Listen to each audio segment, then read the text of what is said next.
तो एमसीडी चुनावों के सबसे पुख्ता और विश्वसनीय बुलेटिन कौन बनेगा मेयर में आप सभी का स्वागत है। मैं हूं आपके साथ अमन।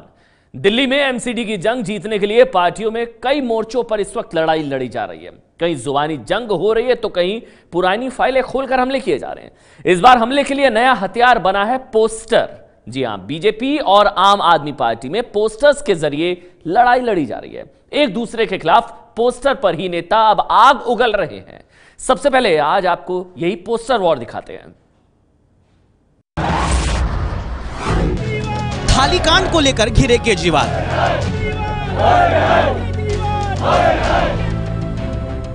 विवादों में फंसी है दिल्ली सरकार।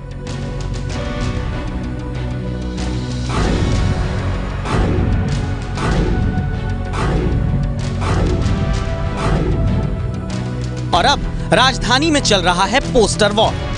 एमसीडी की जंग जीतने के लिए 3 दिन पहले केजरीवाल ने राजधानी की सड़क पर ये पोस्टर लगवाए थे। अब इस पोस्टर के जवाब में बीजेपी ने लगाए हैं ये पोस्टर। बीजेपी दफ्तर के बाहर लगे इस पोस्टर पर आम आदमी पार्टी के 8 नेताओं की तस्वीर लगी है। किसी के लिए बलात्कारी लिखा गया तो किसी को व्यभिचारी बताया गया। जितेंद्र तोमर के फर्जी डिग्री से लेकर सत्येंद्र जैन के हवाला कारोबार और सोमनाथ भारती के पत्नी वाले विवाद तक का इस पोस्टर पर जिक्र किया गया।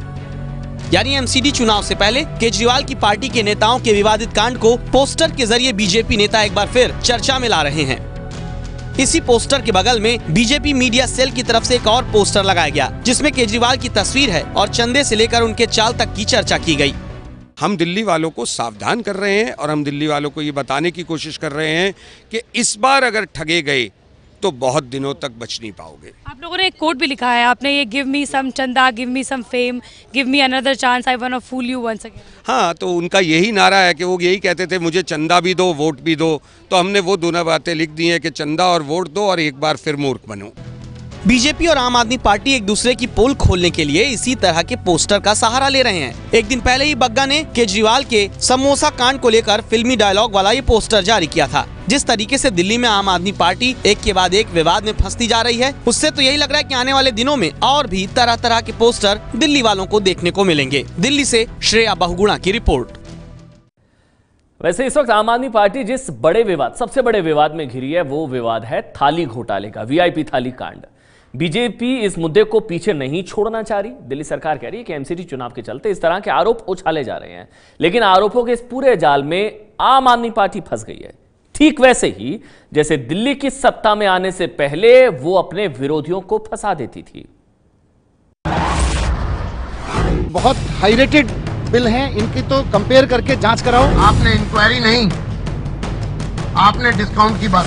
कितने का बिल होना चाहिए था, ये कितने का बिल है, मैंने नोट बना के वापस भेजा था। इसलिए हम चुनौती देते हैं कि आपने कब, कहां और किससे इंक्वायरी की बात की है। केकरा से पूछी कोना बात के बहाला, कुछ तो जरूर बाटे गड़बड़ घोटाला, कुछ तो जरूर बाटे गड़बड़ घोटाला। केजरीवाल पर आरोप है कि सरकार की सालगिरह पर केजरीवाल ने 2 दिन की एक पार्टी दी थी जिसमें 12,000 से लेकर 16,000 रुपए तक की थाली मेहमानों को परोसी गई। आरोपों में कितना दम है ये तो जांच के बाद ही पता चल पाएगा। फिलहाल दिल्ली की जनता इसके बारे में क्या सोचती है, पहले वो जान लीजिए। केजरीवाल बिल्कुल गलत कर रहे हैं। आम जनता के पैसे को जो ये अपने पर्सनली फंड में लगा रहे हैं, ये बहुत ही ज्यादा गलत है और ये इनको करना नहीं चाहिए। ये एमसीडी चुनाव में इनकी इसका परिणाम भुगतना पड़ेगा। केजरीवाल है ये भ्रष्टाचार का पूरा पुतला है। ये इस पब्लिक को लूट रहा है दिल्ली में। इसकी जिसने पब्लिक को बहुत पागल बनाया है, इस बार ये नहीं आएगा, पब्लिक को जवाब दे देगी इस बार। एक आदमी जिसको मतलब भरपेट खाना नहीं मिलता एक टाइम पे और एक मतलब वो 16,000 रुपए की थाली लुटा रहा है एक पर्सन पे, तो मतलब कैसा लगता है। मतलब यानी पब्लिक के इस मूड का असर एमसीडी चुनाव पर पड़ सकता है। यही वजह है कि मनीष सिसोदिया बैकफुट पर हैं। कि 12-13 हजार रुपए के फूड बिल को लेकर इसकी फाइल करीब 10 महीने पहले शायद मेरे पास में आई थी, 8-10 महीने पहले, 1 साल पहले, और मैंने उसमें बहुत साफ मना किया था कि इस तरह के भुगतान नहीं किए जा सकते। इस तरह ये बहुत हाई रेटेड बिल हैं, इनकी तो कंपेयर करके जांच कराओ कि कितने का बिल होना चाहिए था, ये कितने का बिल है। कि मनीष सिसोदिया दिल्ली के उप मुख्यमंत्री ने ये कहकर जनता से झूठ बोला है, गुमराह किया है, असत्य बयान दिया है। वो इसके लिए माफी मांगे, क्योंकि मनीष सिसोदिया जी ने किसी भी प्रकार की कोई इंक्वायरी इस बात की नहीं करवाई है। दिल्ली सरकार का कहना है कि उसने 16,000 की थाली की पेमेंट रोक दी है, जबकि बीजेपी कहती है पेमेंट रोकना केजरीवाल सरकार के बस की बात नहीं है। तरह तरह की साजिशें रची जा रही हैं। अब लेटेस्ट ये जो साजिश आई है कि 12-13 हजार रुपए के फूड बिल को लेकर, इसकी फाइल करीब 10 महीने पहले शायद मेरे पास में आई थी, 8-10 महीने पहले, 1 साल पहले, और मैंने उसमें बहुत साफ मना किया था कि इस तरह के भुगतान नहीं किए जा सकते। आप ये कहते हैं कि हमने पेमेंट रोक दी। आप एक बार फिर से लोगों को गुमराह कर रहे हैं। पेमेंट रोकना आपके बस की बात नहीं है, क्योंकि सरकार के देनदारियों में ये 11 लाख रुपए चढ़ चुके हैं। अगर लीक करना है तो पूरी फाइल लीक करो ना। अगर मीडिया को देना है 8 महीने बाद दो, 8 साल बाद दो, 80 साल बाद दो, लेकिन पूरी फाइल दो। आधी अधूरी फाइल क्यों देते हो?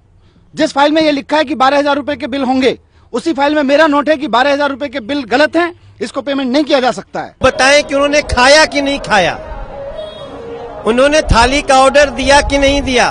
13,000 रुपए की थाली का ऑर्डर दिया और भकोस भी लिया। अब खाने के बाद और जब पकड़े गए तब कह रहे हैं कि हम उसका बिल रोक देंगे, तो ये कर देंगे, तो उसका पैसा नहीं देंगे।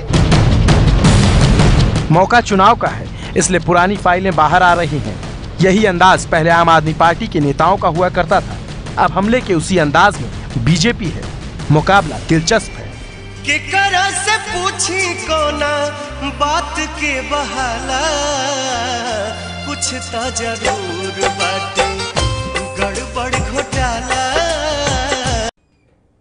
तो आम आदमी पार्टी एक के बाद एक मामले में मुसीबत में घिरती नजर आ रही है। वैसे ताजा मामला आपको बता दें, बड़ा मामला अब मंत्री सत्येंद्र जैन से जुड़ा हुआ है। सीबीआई ने हवाला केस में सत्येंद्र जैन के खिलाफ प्रारंभिक जांच शुरू कर दी है।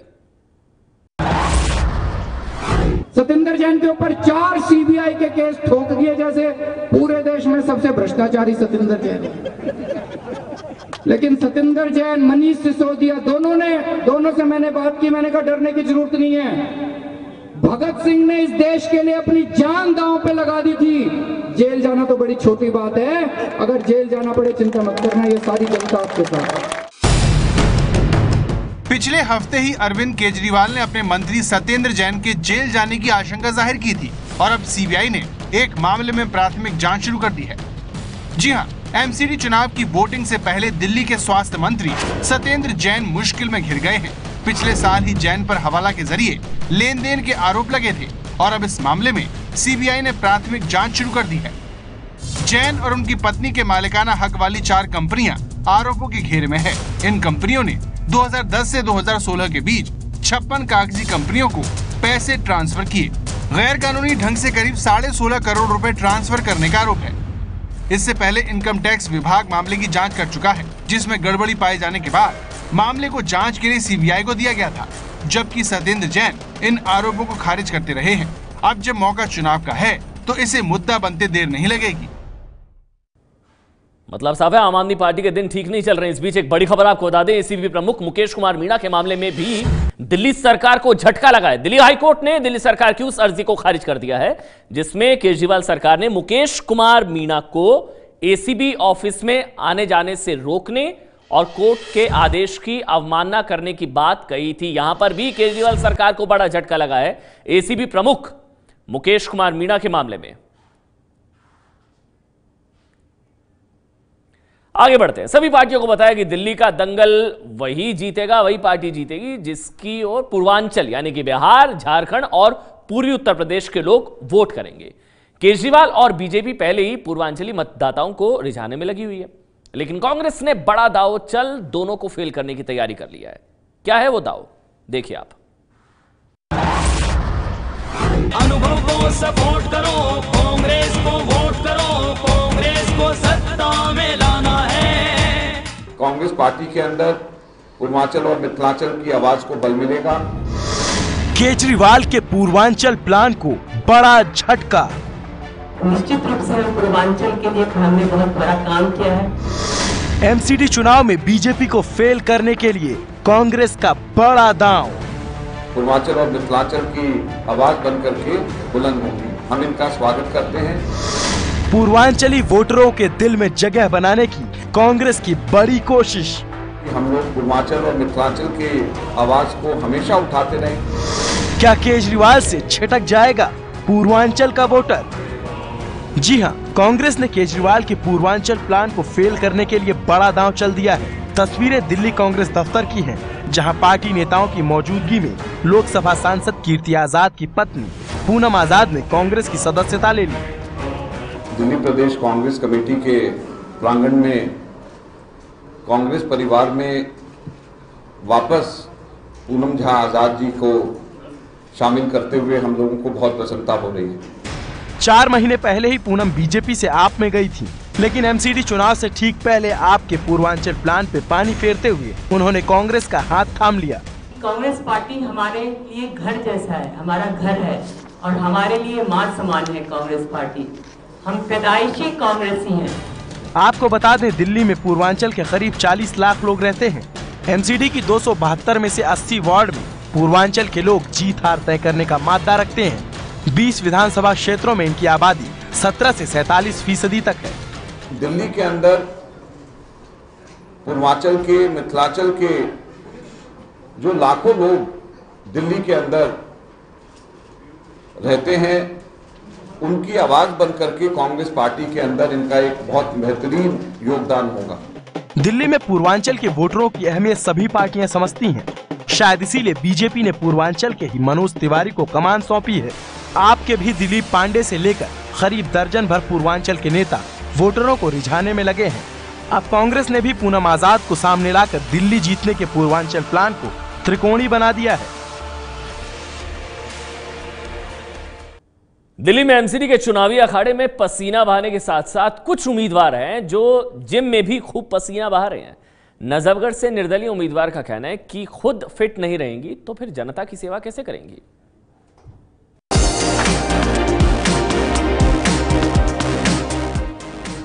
जिम में ट्रेडमिल में पसीना बहा रही राजेश कुमारी नजफगढ़ के गोपाल नगर से एमसीडी का चुनाव लड़ रही हैं। नेता जहां अभी गलियों में पसीना बहा रहे हैं, वहीं राजेश कुमारी सुबह सुबह रोज जिम में पसीना बहाकर वोट पाने का जुगाड़ कर रही हैं। यहाँ पे जितने भी लोग आते हैं जिम के अंदर, उनका क्या रिस्पॉन्स है? उनका रिस्पॉन्स है कि अब की बार राजेश कुमारी को, ये जो मेरे साथी दोस्त है, मैं रोज यहाँ जिम में आती हूँ, तो ये पूरी तरह से खुश है और चाहते हैं, मन से चाहते हैं कि राजेश कुमारी को इस बार चुना जाए। राजेश कुमारी निर्दलीय उम्मीदवार हैं और इन्हें बाल्टी का निशान मिला है। जिम में पसीना बहाने के साथ साथ वोट के लिए बाल्टी लेकर प्रचार भी कर रही हैं।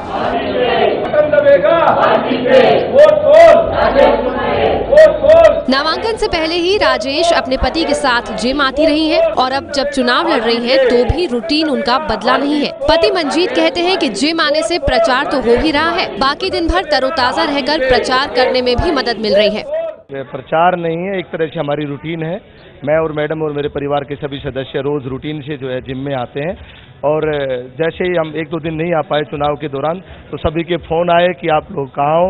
ये बहुत याद करते हैं और ये हमारे सच्चे और अच्छे साथी हैं। तो ये चुनाव प्रचार नहीं है और एक दोस्ताना है और स्वास्थ्य को ध्यान में लेकर के, ताकि पूरे दिन चुनाव में हम जनता के बीच जाते हैं, सारा दिन खुश मिजाज रह सके। तो ये हमारी एक रूटीन है और इससे वोट की अपील करने का भी मौका मिलता है और सारे हमारे साथी हमारे साथ खड़े हुए। वैसे राजेश कुमारी पिछला चुनाव भी कांग्रेस के टिकट पर लड़कर हार चुकी हैं, लेकिन इस बार उम्मीद है कि मेहनत रंग लाएगी और इलाके का विकास उनके हाथों होगा। पूरे क्षेत्र में जाके देखिए कि यहाँ पे आपको गंदगी ही गंदगी दिखाई देती है। नालियाँ भरी हुई हैं, कोई रोड नहीं बना हुआ, कोई डिस्पेंसरी नहीं, कोई भी जो काउंसिल का काम है वो यहाँ नहीं हुआ है। दिल्ली में 23 अप्रैल को एमसीडी का चुनाव है और 26 अप्रैल को वोटों की गिनती होगी। गोपाल नगर वार्ड से जहां बीजेपी, आम आदमी पार्टी और कांग्रेस के उम्मीदवार प्रचार कर रहे हैं, तो वहीं राजेश कुमारी भी अपनी जीत का दम भर रही है। ऐसे में उनका यह अनोखा तरीका कितना कारगर साबित होता है, ये तो आने वाला वक्त बताएगा। दिल्ली से विवेक शर्मा, एबीपी न्यूज। आप देख रहे हैं कौन बनेगा मेयर। आगे बढ़ते हैं और अब दिल्ली की गलियों की चुनावी सरगर्मी।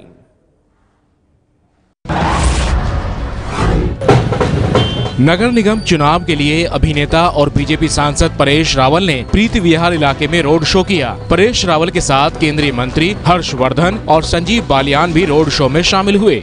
अगर आपकी नैया पार लगानी है तो मोदी जी पे भरोसा कीजिए बस। कांग्रेस और आप को छोड़कर आज कई नेता और निर्दलीय उम्मीदवार बीजेपी में शामिल हुए। दिल्ली बीजेपी के प्रभारी श्याम जाजू की मौजूदगी में 39 नेता बीजेपी में शामिल हुए हैं।